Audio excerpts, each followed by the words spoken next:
Dun, dun, dun, dun, dun. Go ahead. Whenever you're ready. Another attempt.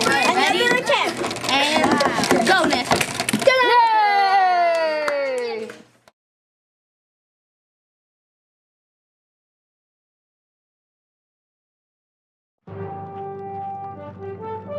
Knights in shining armor, charging each other in great pitched battles. That is the popular view of warfare in the Middle Ages.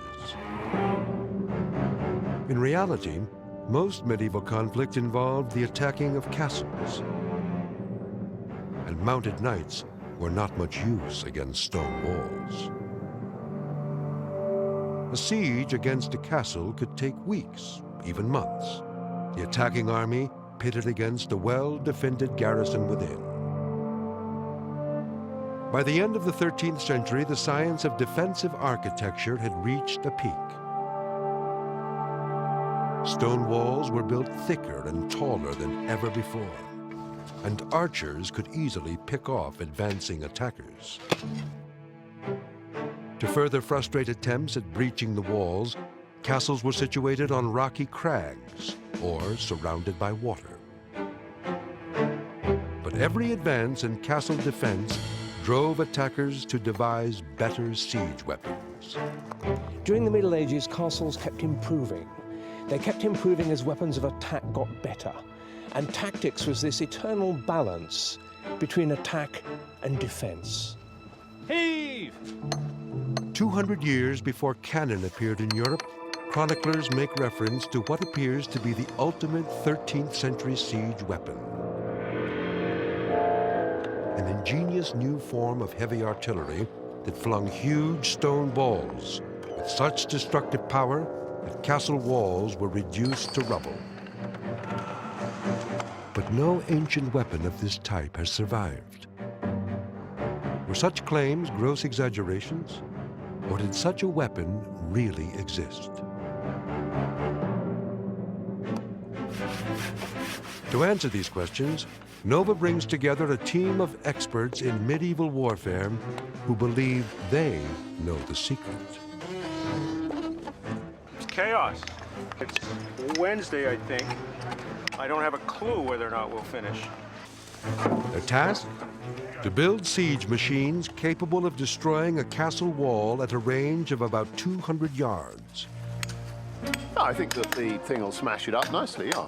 And with just 2 weeks to meet the challenge, a siege mentality quickly sets in. I was just seeing it starting. No modern builders have ever managed to do this before. And the whole thing could twist and kick quite alarmingly. In essence, a trebuchet is a giant seesaw with a very heavy weight at one end and a much lighter missile attached to the other. As the heavier weight drops, the lighter projectile is whipped by its sling towards the enemy. With the manuscript as a starting point, Wayne uses a combination of engineering theory and trial and error to come up with a working model. All right, I'll cock this and you get the camera ready. We'll see if we can get The this prototype looks promising to Marcus Brandt, a carpenter who will help Wayne build the trebuchet.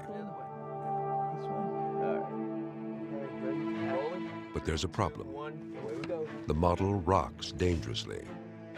This would be a serious flaw in a full-size trebuchet with several tons in motion. The machine basically tends to want to tip forward. As that weight comes down, it wants to drop straight down. So it tends to pull the machine forward, making, in this case, tip. To resolve the problem, Wayne re-examines the medieval illustrations of this type of trebuchet. He's struck by the fact that many have wheels, so he decides to build a new model. Not only do wheels eliminate the tendency for it to tip over, the movement also boosts the trebuchet's performance.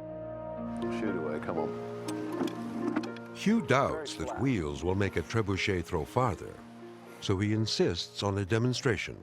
For the first throw, Hugh holds down the model. The projectile travels 20 feet.